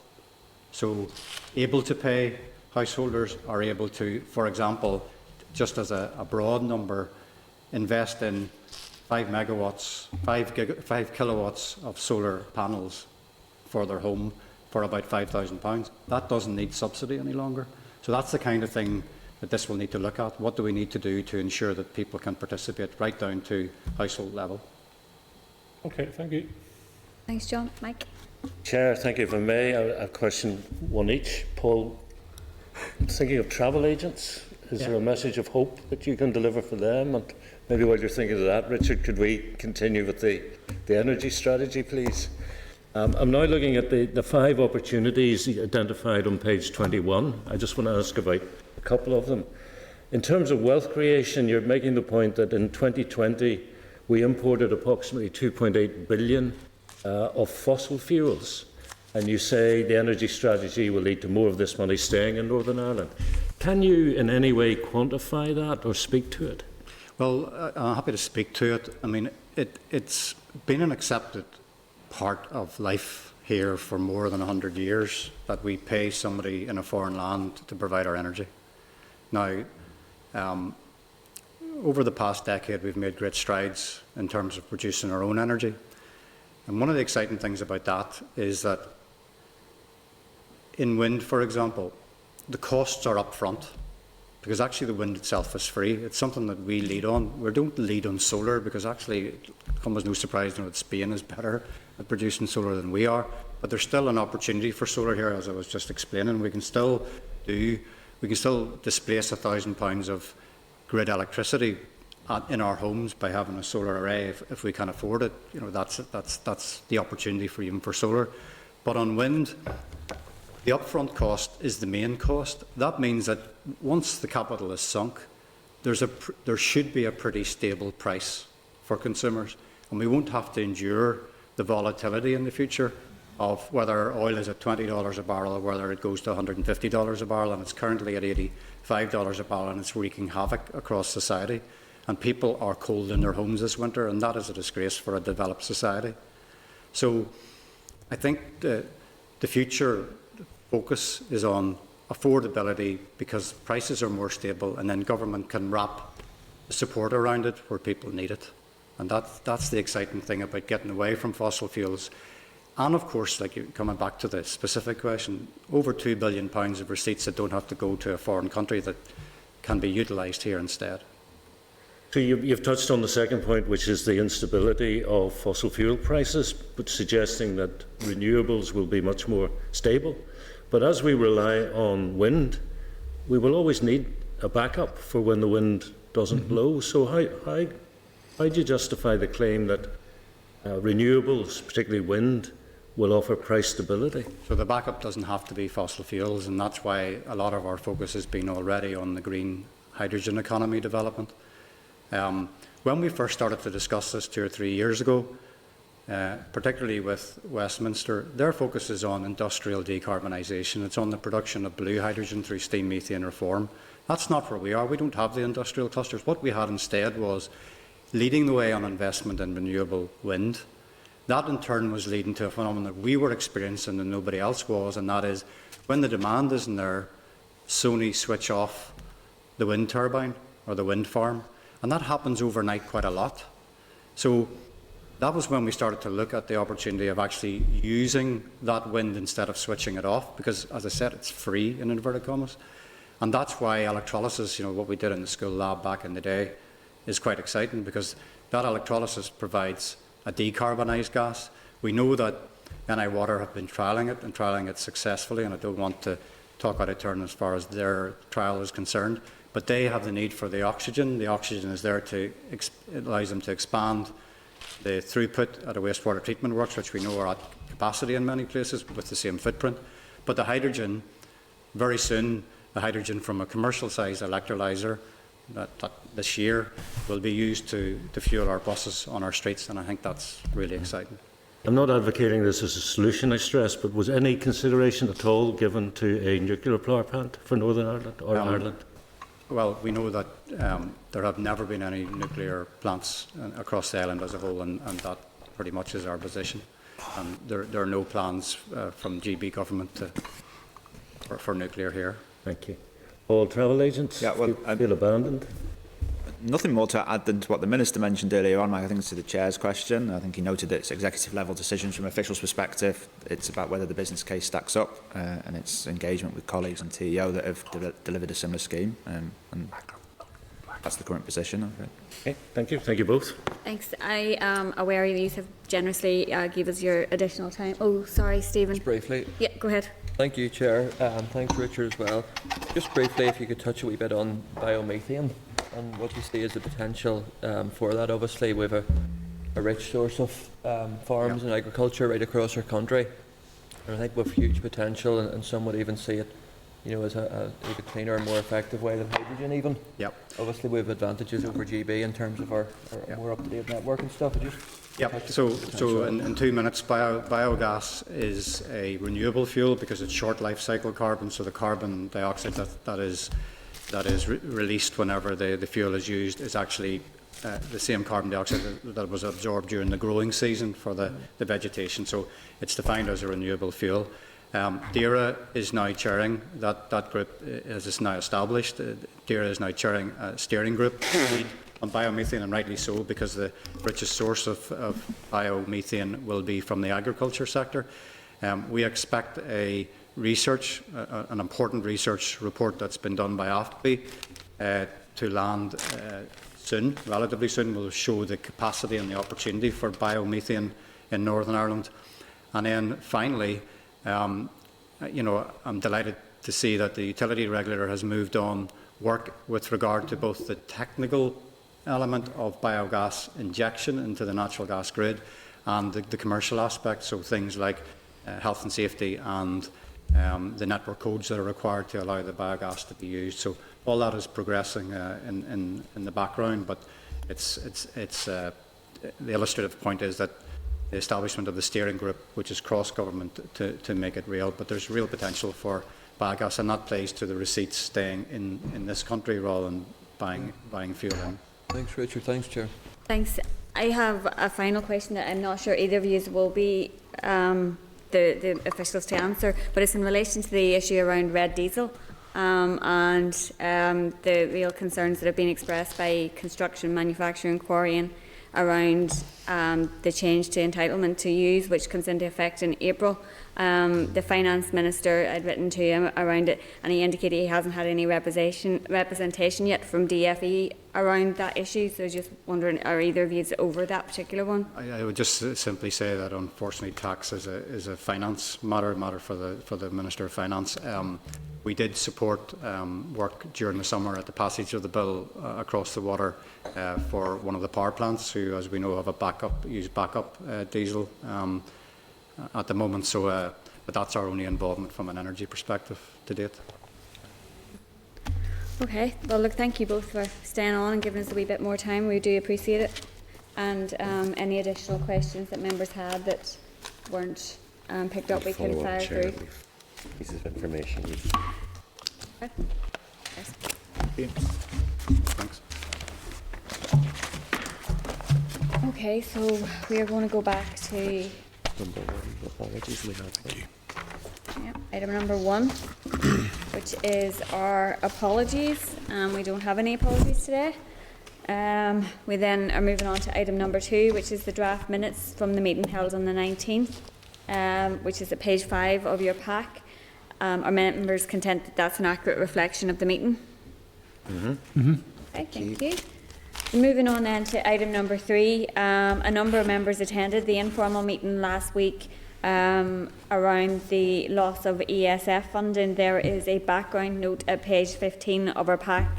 There is a user group briefing paper at page 17. Peter, you might just want to give us a wee quick update on that, but members will have likely received various representation from organisations across the north in relation to concern around the lack of match funding availability at the minute. So do you want to... Chair, it reflected a little bit of the discussion with the Minister earlier on about UK government funds that a lot of organisations have been directed towards but simply aren't applicable to the kinds of services they deliver, and also referencing the issue around budget. Within the department's budgeting, the issue of how the department will have to pick up where a lot of these services end if these organisations can't get match funding is highlighted as issues around pressures and priorities for their bids in the 22 to 25 budget. So there's quite a bit of a circular issue here. If the match funding can be made available and these services can't be applied by these organisations that are currently doing it, those will fall back on the department and also communities and potentially Department for Justice and Health as well, because it tends to be a lot of the project work is done with disadvantaged communities, and without that other issues will occur in other departments will be brought into that as well. A lot of the issues that the organisations that came talked about was around certainty and clarity. They are now in the position of having to look at protective notice for staff who have been employed in this sector and done this kind of work for a very long time, and they have no idea of whether money might become available or whether they are likely to be able to save those jobs. Chair, Mr. O'Toole. Yes, Matthew. I think that's a... personally, I know the Minister thinks that every time I raise the question of Brexit or others that it's just for politicking. There is a clear practical funding question here for organisations that are having to put people into kind of giving them protective notice around redundancy because they don't have guarantees of their funding for the next financial year. That is because, effectively according to the Minister's own officials, EU funding is not being replaced, but the Minister's position seems to be that there is a commitment from the UK government. I think it would be helpful for the committee to get in writing a kind of chapter and verse from the department, i.e. from the Minister, about what he means by that. Has he had in writing guarantees from the UK government that funding will be replaced? Now, he obviously acknowledged there's an issue, he is open about that, an issue around Whitehall wanting to direct the money in SPF and the other stuff, and the levelling up stuff generally, but I think it would be helpful to have it in one place in a letter. Peter, as well, the organisations that attended the meeting referred to roundtable sessions that had taken place around the delivery of the Shared Prosperity Fund and planning for the rollout of that we have no detail of. It would be useful to get that information as well as to exactly where we are in terms of the design and the implementation of the Shared Prosperity Fund, and it is, as we all have already referred to, and I actually think there is fairly cross-party views in respect of the dissatisfactory ability to ensure that there's alignment with PFG and executive priorities and all of that in the way that it is being delivered. I think that there was a number of ministers, potentially that we would like to correspond with on this. Obviously, the Economy Minister first and foremost, but they mentioned some conversations that have been going on with the Finance Minister and the Levelling Up Minister in Britain. And I think that in particular was a conversation about a joint bid between the organisations for the shared prosperity match funding that they weren't clear was going to be allowed. Yeah, Chair, there was a talk of a collective bid. Some organisations have a much better insight into the apparatus at Westminster than others, and some have that direct connection with the Levelling Up Department. So there was some discussion of potentially looking to gather bids and almost put in a regional bid. But there wasn't, as you said, there wasn't clarity on whether that would be possible or whether it would be something that would be welcomed. So I think that's another issue to address with the Levelling Up Minister. And I think that it's also important to highlight that in the grand scheme of departmental budgets, that the amount of money required for the match funding is £8 million.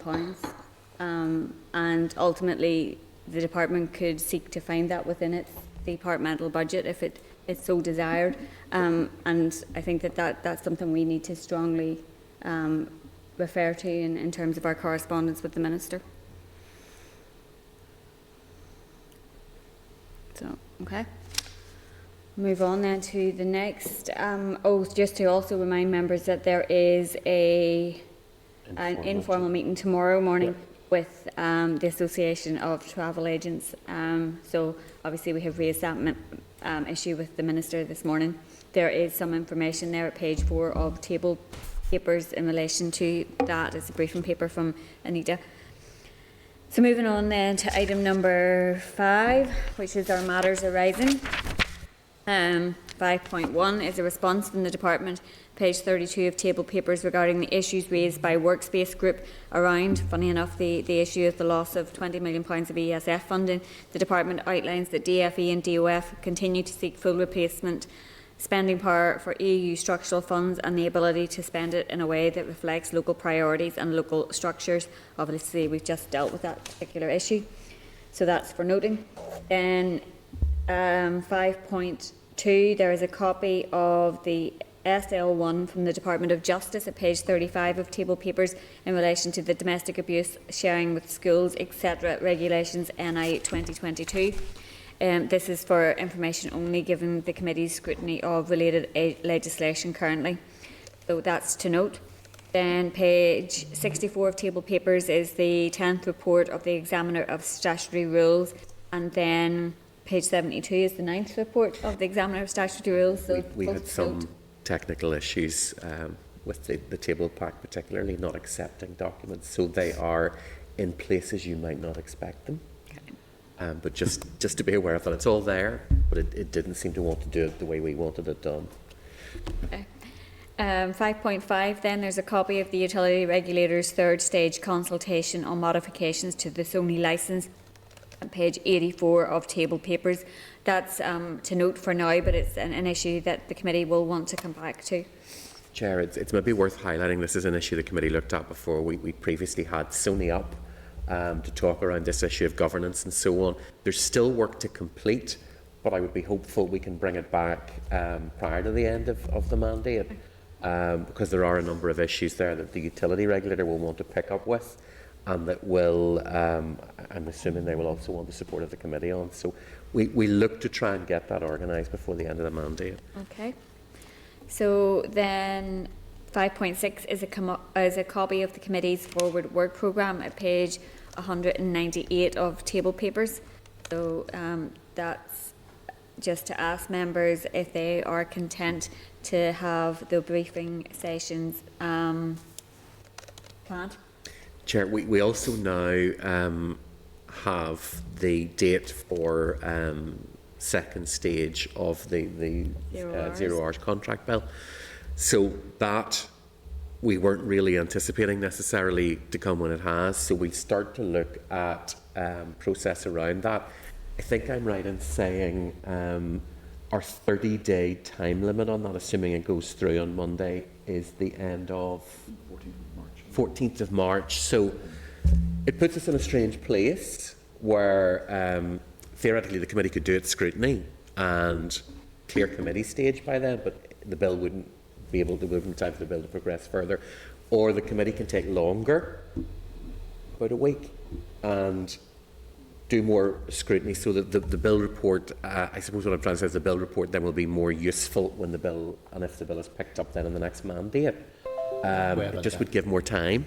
Almost to call it like a legacy type report. Yes. Chair, I mean, again, without prejudice, obviously without prejudice to the debate in terms of that, I think it may be actually some use in taking a little bit longer, because I'm conscious, without being too critical, and I think it was something that as well sort of Mike had pressed a bit as well. There was a wee bit of concern, I think, that whenever we heard from the bill's sponsor, that maybe there'd been a limited level of consultation, particularly from those from an employer's point of view. And therefore, I think trying to gather in what information is there and getting those, I think, would be quite useful. And I think to some extent, there's no point trying to bounce this through if realistically this isn't going to be in a situation where it's actually going to hit the statute books this term, and it's maybe taking just that little bit longer, so that whatever information that we can then present as almost a committee legacy sort of comments on the thing may be a little bit more valuable. Chair, we have now a template process for dealing with all legislation. So we would have a consultation, call for evidence, survey online, and so on. So we would be able to also target. We have obviously a lot of stakeholders in relevant sectors, so we could compile all that work. And as Mr. Weir says, ultimately, then you've got a good body of evidence to present as a legacy report. And I'm going to say this and probably regret it, reasonably confident we could do that within the time left. Our stakeholders will obviously have a really key interest in this, and I think we can probably turn around responses reasonably quickly. With the debate on Monday and then anticipating referral to the committee, we can basically look at bringing plans next Wednesday that we can seek members' approval for. So it means we could open our consultation probably by the week after, and that would give us, maybe if we do 3 to 4 weeks, I think we might still have time, then we can bring back responses. It may mean we don't have a massive amount of time for oral evidence and analysis, but at least the committee will have done that evidence gathering process, and we'll be able to put that out into the public sphere. Do we have clarity around the carrying forward of bills, and if a bill has passed committee stage in the next mandate, where does it pick up? It has to start again, but the fact that it's drafted and that you have a very recent, like literally a matter of months of work done to a committee stage, I'm assuming, obviously a new speaker coming in will have their own views, but my assumption would be that you could pick up again very quickly, and a lot of the process is already in place, and you would be able to reactivate it quite quickly. Obviously, being a PMB, there's the caveat that executive business will always take priority, and we don't know what the executive might be bringing forward come the start of the mandate, but there's usually a little bit of a hiatus. So you would hope that this could be picked up again pretty quickly. Yeah, normally the start of a mandate's the best time for PMB. Okay. So members are happy enough with the forward work programme, that's what we'll work to. Peter, just the Project Stratton briefing, are we still pursuing that one? We are looking for that, and also I don't know whether members are aware, and you probably heard it in the radio or whatever, Fibrous are running adverts about costs and so on, compared to competitors. So it might be worth doing it in the round, getting in Fibrous, getting in the department, and so just to give an update of where exactly everything is. Okay. So moving on then to 5.7, there's correspondence from an individual at page 201 of table papers relating to a case investigated by NIPSO. This is also copied to the Audit Committee, so it's for members to note. Then there is correspondence from an individual at page 203 of table papers regarding alleged academic apartheid and freedom of speech issues in the university sector. So again, it's for members to note. Agenda item number 6 then is the SR 2022/004, the Corporate Insolvency and Governance Act Coronavirus Early Termination of Part 2 of Schedule 8 Regulations Northern Ireland 2022. There's a clerk's memo at page 267. The SR is at page 268. This SR provides that Part 2, Schedule 8 to the Act ceases to have effect. This made certain temporary provisions to the Insolvency Northern Ireland Order 1989. This statutory rule is subject to negative resolution procedure. The committee has already considered the SL1 at the meeting on the 15th of November, and there have been no changes to the policy content since then. The rule will come into operation on the 14th of February and is obviously subject to the examiner of statutory rules, but that has not yet been reported on. No, not yet, Chair. So are members content with the SR? And we'll put the question that the Committee for the Economy has considered SR 2022-004, the Corporate Insolvency and Governance Act, Coronavirus, early termination of Part 2 of Schedule 8, Regulations Northern Ireland 2022, and has no objection to the rule, subject to the Examiner of Statutory Rules report. Thank you. So moving on then to item 7, which is SR 2022/009, the Mines Amendment Regulations Northern Ireland 2022. The SR is at page 275 and there's a clerk's memo at page 281. This statutory rule is connected to the implementation of Directive EU 2017/2398 of the European Parliament and of the Council of the 12th of December 2017, amending Directive 2004/37/EC on the protection of workers from the risks related to the exposure to carcinogens or mutagens at work. The rule will amend the Mines Regulations Northern Ireland 2016, SR 2016 number 427. The SL1 was considered on the 4th of March 2020. HSE and I have explained the time lapse between the SL1 and the SR was due to a reprioritisation of work relating to EU exit legislation and a number of staff changes. The policy content has not changed. This statutory rule is subject to negative resolution procedure and will come into operation on the 21st of March 2022. The Examiner of Statutory Rules has not yet reported on this rule, so members will be agreeing to the legislation subject to the Examiner of Statutory Rules report.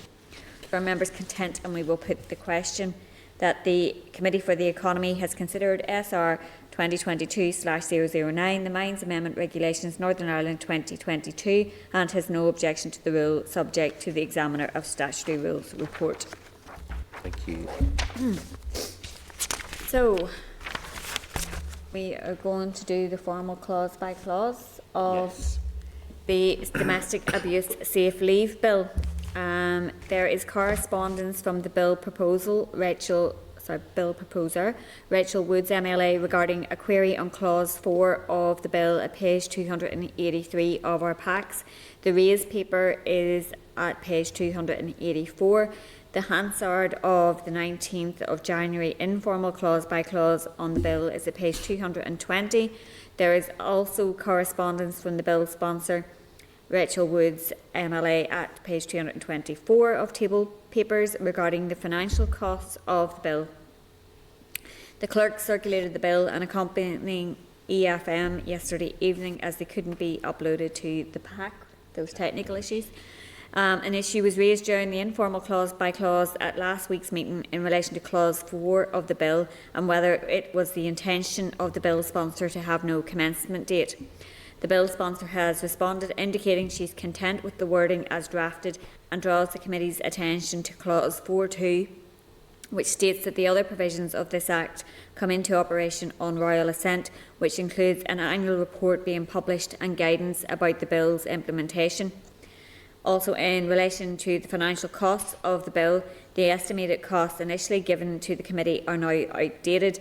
The around £10,000 to £10 million costs, which were originally based on the assumption that, in line with other entitlements to paid statutory leave, the new legislation would allow provision to be made for employers to reclaim payments from HMRC. However, the bill was ultimately drafted so that the costs of safe leave will be incurred by the employer. This is the same model that has been implemented in other jurisdictions such as New Zealand, and members will be familiar with this from having just dealt with the parental bereavement leave bill, which was a statutory payment that could be recouped from HMRC. So that clarifies the issues I think that were raised.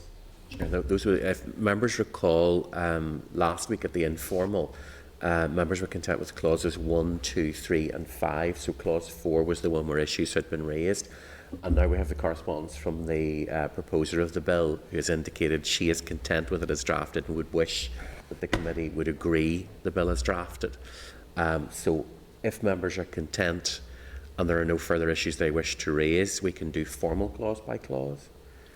So this doesn't put it on, it's not a statutory paid leave then? No, I had two conversations with the bill proposer, one around the commencement, and she clarified that in her letter, the other one around the cost that had been originally estimated in older research that had suggested there would be a cost to the Treasury, effectively through HMRC, at reclaiming this. But because it's a paid leave, there isn't recourse to do that. So it's not like a statutory sick leave or other statutory leaves. It's effectively creating a discrete leave that the employer would pay for. So there isn't a statutory comeback. That's the proposer's intention and her belief of how the bill is drafted. So can I just understand that when you say a statutory, a statutory comeback? What do you? So essentially, as she's laid out in the letter, there would not be the same ability for employers to claim this back from HMRC as there would be for other leave periods, such as maternity, paternity, or others that are a statutory. There's a statutory benefit for. So this, almost, I suppose, putting it in the simplest terms, is it's like an additional leave period. So your employer would normally pay for your leave if that's the contractual basis on which you're employed. Okay. And therefore they will continue to pick that up.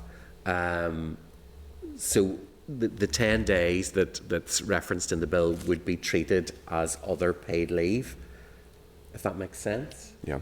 Rather than the statutory ability to reclaim by the employer. I haven't so I don't know, I can't get to the relevant of my pack, but sorry, Mike was going to come in. No, go ahead.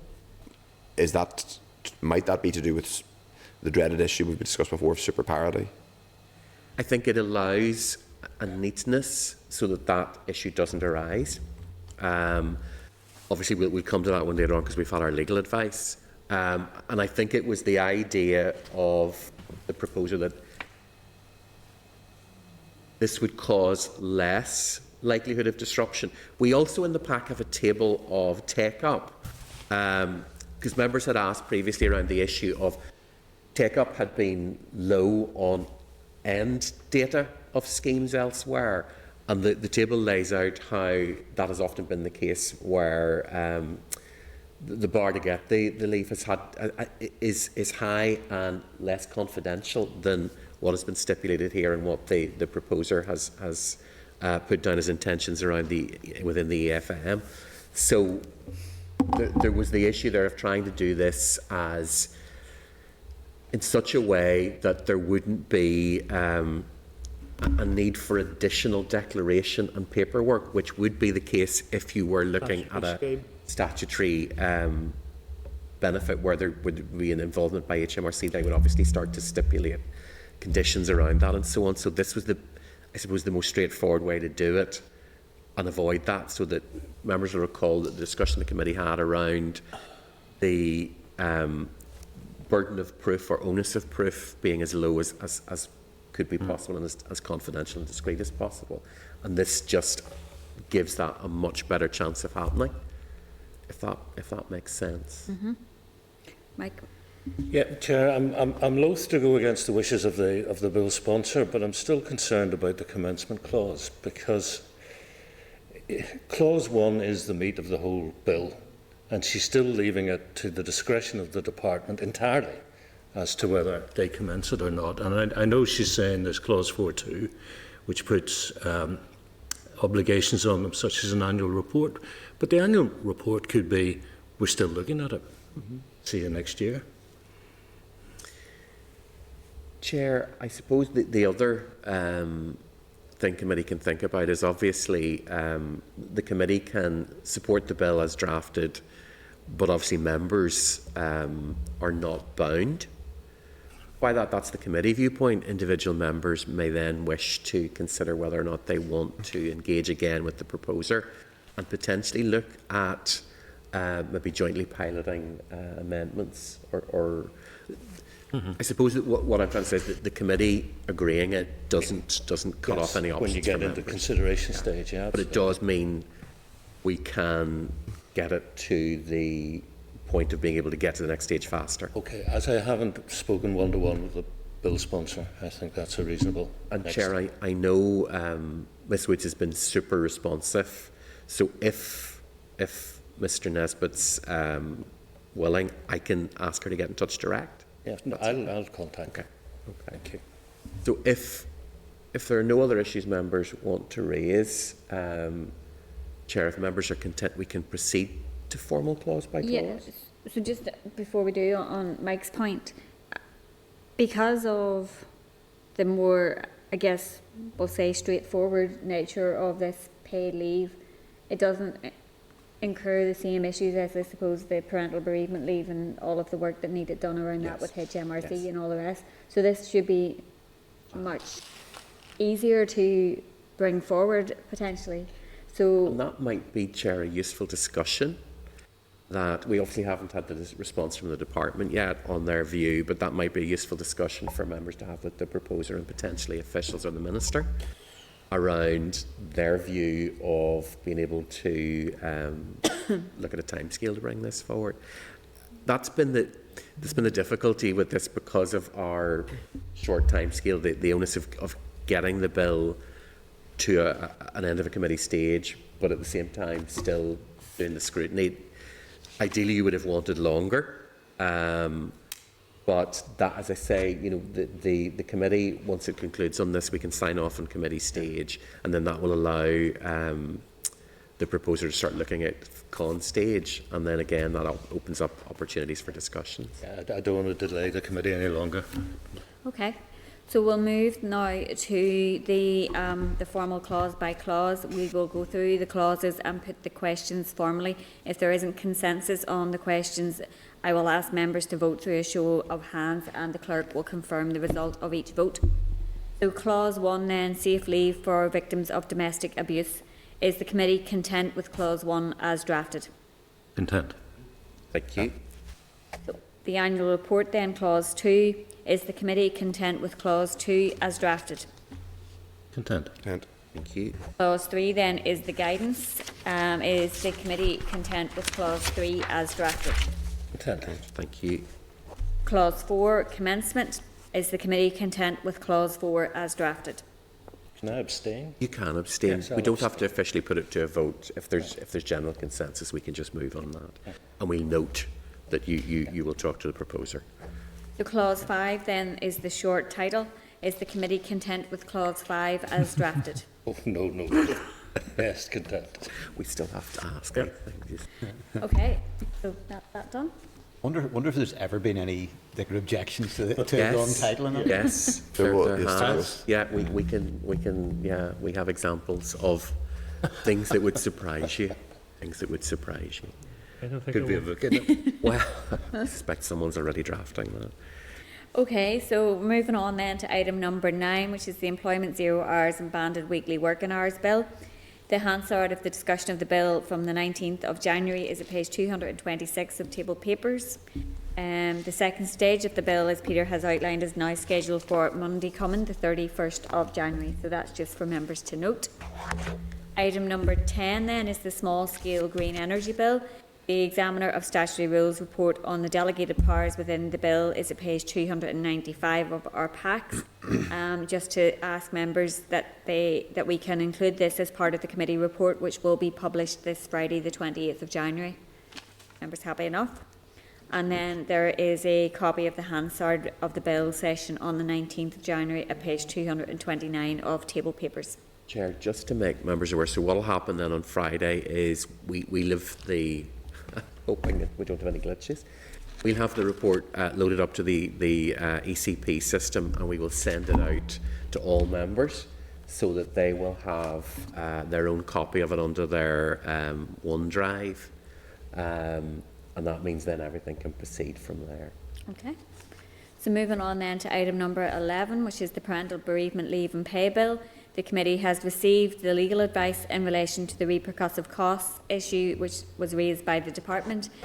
Just to refer members to paragraphs 35 to 57, pages 320 to 325 for the main body of that legal advice. Just also to advise members that the legal advice is restricted and shouldn't be further circulated, nor should it be read out in this meeting. So members content to note the legal advice, and also for the clerk to explore how the legal advice could be shared with other committees, including our successor committee, given the relevance of that particular issue to many committees. Chair, we'll cover that when we do approvals around the legacy report. We'll get members to agree a general undertaking to open up the papers of this committee to a subsequent committee. Obviously, the legal advice will still retain its privilege and will be treated under the same circumstances. The other issue is I had a fairly lengthy discussion with our legal advisor around this, and the fact that you'll see in the legal advice there are other examples referenced. So we do keep asking the same question, and I'm really looking for members' agreement to try and explore ways in that we don't need to do that, because a number of committees, now obviously context is everything, so each context might be slightly different, but a number of committees have asked roughly the same question. Yeah. And we therefore keep getting separate answers that then aren't disclosed across committee because it's legal privileged. And so I'm going to, if members are content, going to try and find a way to at least find some way of putting information in the public domain around this one, so that members don't have to keep waiting for legal advice around it, so that we have some information contained, and I can talk to other clerks and so on about how we might do that. It's just, it would speed things up quite a lot. Okay. If members are happy enough. Yep. Thank you. Yeah. And just the Hansard of the bill session from last week is at page 233 of table papers. And Peter, we've received notification also that the secondary regulations are coming. Yes, we're looking for those on the 9th of March. That's what we're being told at the minute. So and that might give members some reassurance. And the final stage has been? Final stage is provisionally scheduled for the 8th or the 7th. The 7th. Can't recall from the business committee. I think it's the 7th. It is, because it has to be, because it can't be after the regs come. I think it's the 7th of February. Maybe I'm wrong. Yes, it must be, because you have to get final stage. Yeah, 7th of February. We are getting white smoke on that, Chair. Yes. Okay. Okay, so moving on then to item number 12, which is our correspondence. There is correspondence at page 327 of the pack from the Committee for the Executive Office regarding the Common Frameworks Programme. So if members are content, the clerk will respond to the Committee for the Executive Office to outline our committee's intention to scrutinise the common frameworks that we have received. Then 12.2, there's correspondence from the ERA Committee to the Economy Minister at page 330 regarding the staffing crisis in the pork processing sector. The committee will receive a copy of the Minister's response, so that is to note for now. 12.3 then, there's correspondence from the Chair of the Common Framework Scrutiny Committee at page 332 to the BES and Energy Ministers regarding concerns around the lack of commitment to ongoing stakeholder and parliamentary engagement on the common frameworks. This committee is due to begin its scrutiny of the two common frameworks in coming weeks, so that one is to note for now. There is correspondence then from the Under Secretary of State for Innovation to the Chair of the Protocol Subcommittee at page 335 regarding the practical impact that any future changes to food labelling requirements could have on goods moving from the north to Britain. The response states that there is a commitment to unfettered access for qualifying goods. So again, that's to note for now. Correspondence then at page 337 of our packs from the Chair of the Protocol Subcommittee to BES regarding the Subsidy Control Bill, which is currently at committee stage. So again, to note for now. 12.6 then, there's a copy of the DFE Monthly Economic Update at page 340. So that's to note. 12.7 then, there's correspondence from NUSI President at page 342, suggesting a number of questions to the committee to pose to the Minister regarding cuts to the education sector discussed at the 12th of January budget briefing. So if members are content, we will forward that on to the Department for a response. Thank you, members. Item number 13 is any other business, and none has been indicated. Chair. So item 14 then is the date, time and place of the next meeting, which will be next Wednesday, the 2nd of February, and back in our normal room 30. And just to remind members again, there is the informal meeting via Teams tomorrow morning with the Association of NI Travel Agents. Assembly Senate Chamber Programme signed. This is the Northern Ireland Assembly Senate Chamber Programme signed.